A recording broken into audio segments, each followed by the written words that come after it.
Welcome to ચેતુસ kitchen. આજે આપણે બનાવીશું રીંગણાનું મસ્ત એવું ટેસ્ટી બિલકુલ પાણી ઉમેર્યા વગર જ આજે આપણે શાક બનાવવાના છીએ।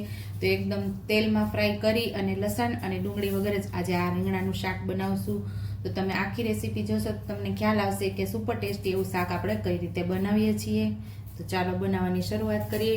તો અહીંયા આપણે રીંગણા સુધારી લીધા છે, 2 મીડિયમ સાઇઝના રીંગણ હતા અને ચિપ્સની અંદર આપણે સુધારી લીધા છે। એક મોટું ટમેટું આપણું સુધારી લીધું છે। અહીંયા 1.5 ચમચી જેટલી ખાંડ લીધેલી છે। આ ખાટું મીઠું શાક કરવાના છે। અહીંયા ટમેટું પણ ખાટું લીધેલું છે અને અહીંયા લીલા ધાણા અડધી ચમચી જેટલો ગરમ મસાલો, મીઠું, બાકી રેગ્યુલર મસાલાની અંદરથી જે મસાલાની જરૂર પડશે એનો ઉપયોગ કરશું। તો અહીંયા 2 નાના ચમચા જેટલું તેલ મૂક્યું છે અને તેલને આપણે સરસ ગરમ થવા દેવાનું છે। આપણું તેલ સરસ ગરમ થઈ ગયું છે તો અડધી ચમચી જેટલું આપણે જીરું ઉમેરશું।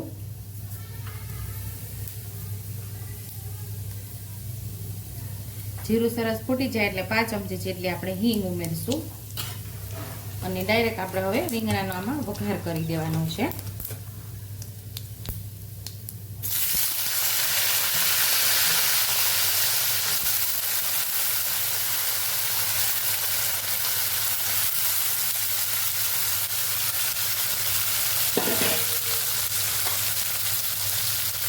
અડધી ચમચી જેટલી આપણે હળદર ઉમેરશું, સ્વાદ મુજબ આપણે મીઠું ઉમેરશું અને સરસ આપણે રીંગણાને સાતળી લેવાના છે।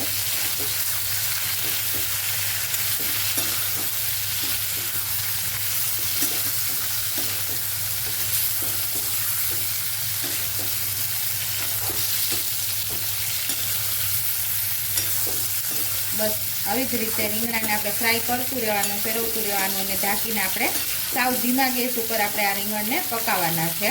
તો હવે ઢાંકીને આપણે ધીમે ધીમે થવા દેશું અને વચ્ચે વચ્ચે આપણે આને ફેરવતા રહીશું।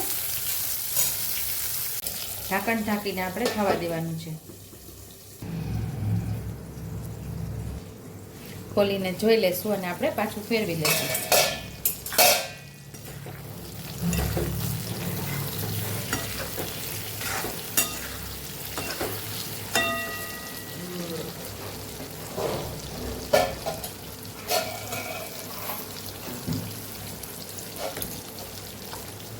તો આપણા રીંગણા મસ્ત એવા પાકી ગયા છે।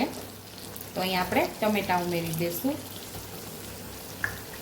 ખાંડ પણ ઉમેરી દઈશું, ગરમ મસાલો ઉમેરી દઈશું,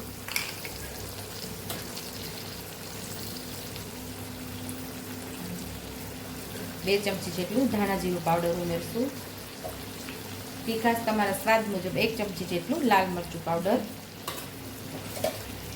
મીઠું તો આપણે પહેલાથી જ ઉમેરી દીધું। બધું સરસ આપણે મિક્સ કરી લેવાનું છે।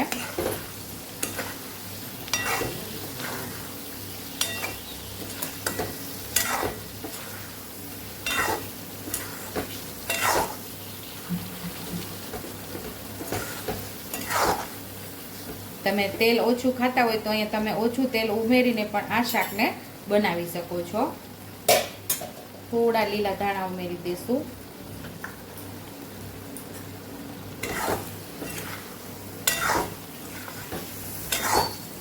પછી આપણે મસાલો બધો મિક્સ કરેલો છે એટલે 1 મિનિટ સુધી આપણે એને થવા દેશું એટલે મસાલો સરસ આપણા શાકની અંદર ચડી જાય। તો અહીંયા આપણા શાકની અંદર સરસ મસાલો બેસી ગયો છે તો સર્વિંગ પ્લેટમાં હવે આપણે શાકને સર્વ કરી લેશું। તો સુપર ટેસ્ટી એવું આપણું રીંગણાનું શાક તૈયાર છે। ભાખરી, રોટલી, ભાખરી કે પરોઠા સાથે ખૂબ જ ખાવાની મજા આવે છે। તો ચાલો બધાય રીંગણાનું શાક જમવા ઉપરથી લીલા ધાણાથી આપણે ગાર્નિશ કરી દઈશું। જો તમને મારી રેસીપી પસંદ આવી હોય તો મારી રેસીપીને લાઈક કરજો, શેર કરજો, સબસ્ક્રાઈબ કરજો, બેલ આઇકોનને દબાવતા ભૂલતા નહીં અને કમેન્ટ બોક્સમાં કમેન્ટ કરજો કે મારી રેસીપી કેવી લાગી। તો આવજો।